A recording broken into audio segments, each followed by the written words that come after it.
Shel Silverstein was a children's book author, American poet, singer, songwriter, musician, composer, cartoonist, and screenwriter. Shel was born September 25, 1930 in Chicago, Illinois, and he died in Key West, Florida on May 10, 1999.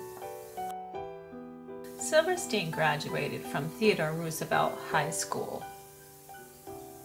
He also attended the University of Illinois, the Art Institute of Chicago, and Roosevelt University, although he never graduated from any of them.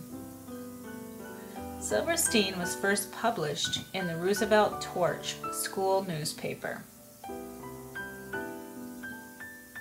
Shel was drafted into the U.S. Army in 1953 and stationed in Korea.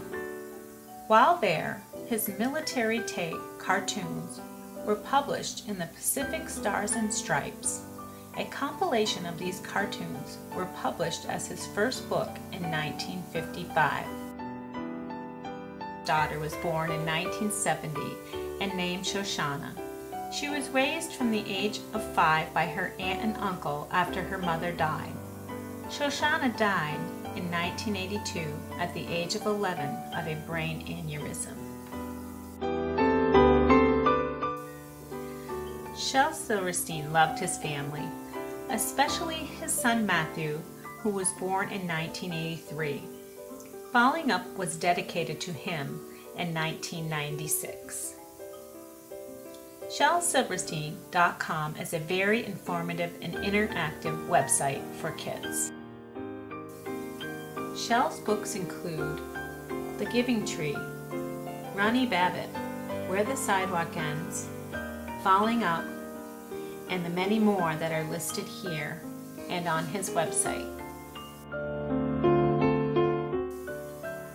He also collaborated on movie scripts with David Manrat called Things Change, wrote the music for 4 movies, and was nominated for an Academy Award for I Am Checking Out, a song from the movie Postcards from the Edge. Shel also wrote many plays and was even talked into writing a short mystery/crime story. One of Silverstein's first jobs was working for Playboy. He made $1,000 for writing a cartoon, and he went right to the bank and cashed that check. He asked for small bills, then he ran home and threw the money down in front of his father, because his father never believed that he could become a writer. He went to Japan in the 1950s to search for inspiration. He attached a picture of himself to his cartoons from Japan and other countries around the world. Silverstein was obsessed about the quality of his work, and he would not allow any sort of grammar or punctuation mistakes.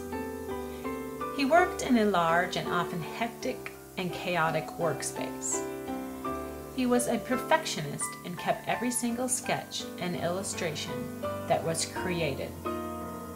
Silverstein believed that creativity was both something you were born with and something that was developed over the course of his lifetime. He enjoyed writing satire, and he felt that this genre of writing allowed him more freedom. Silverstein's mind was always working. He carried a clipboard around with him to jot down his thoughts. Otherwise, he drew on tablecloths, napkins, or whatever he could get his hands on. His ideas would grow into books, records, plays, and films. Silverstein would only use the best quality materials, and his books were only printed in hardcover. Although he was best known for his children's books, he did not plan to write for kids. He said he was practically dragged kicking and screaming by a friend to meet the children's book editor at Harper Row. Shel challenged what a child's book was with his unique style of humor. He did not have anyone to copy or mimic, so he created his own style. He wrote his first book for children in 1963, Lafcadio, The Lion Who Shot Back. In 1964, Silverstein wrote The Giving Tree, which tells the story of a tree and a young boy. The boy plays under branches of an apple tree and eats its apples. When the boy grows up to be a man, the tree gives him his branches to build a house. Then the tree gives the trunk to make a boat so he can travel.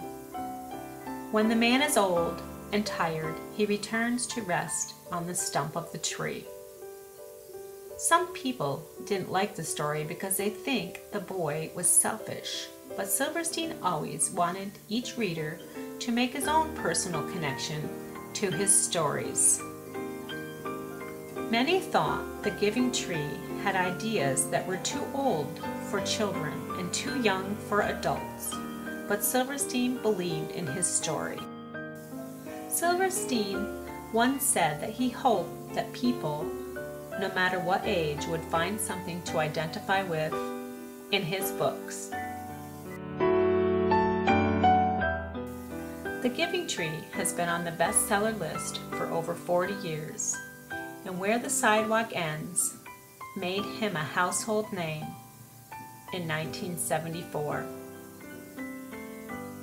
The Light in the Attic in 1981 and Falling Up in 1996 were on top of the bestseller lists for months.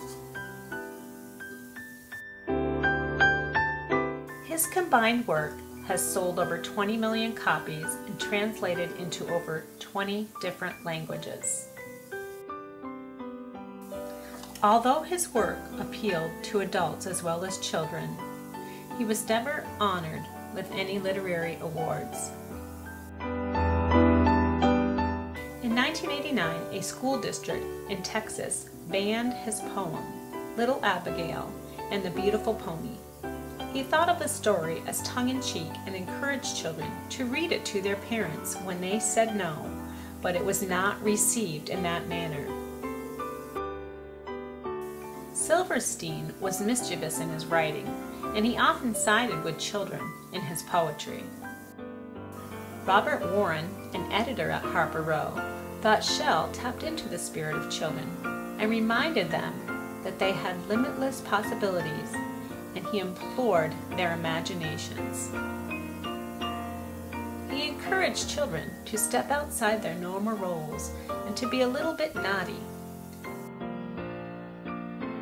Silverstein wanted his stories and drawings to appeal to his audience's sense of silliness. He liked his drawings to be unusual, unique, so he drew funny, distorted creatures. He liked looking at everyday situations in new ways.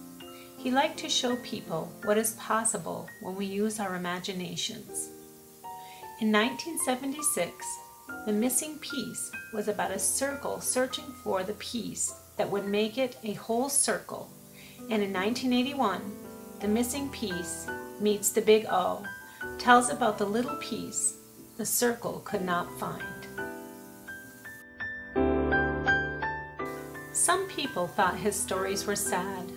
Others thought they were happy. Shel thought everyone should make up their own minds about what he wrote. He felt, we don't have to choose just one thing when you grow up. You can try many different things. Shel once said, I want to go everywhere, look at and listen to everything. You can go crazy with some of the wonderful stuff there is in life. He also said, I would hope that people, no matter what age, would find something to identify with in my books. Pick one up and experience a personal sense of discovery. Invitation. If you are a dreamer, come in.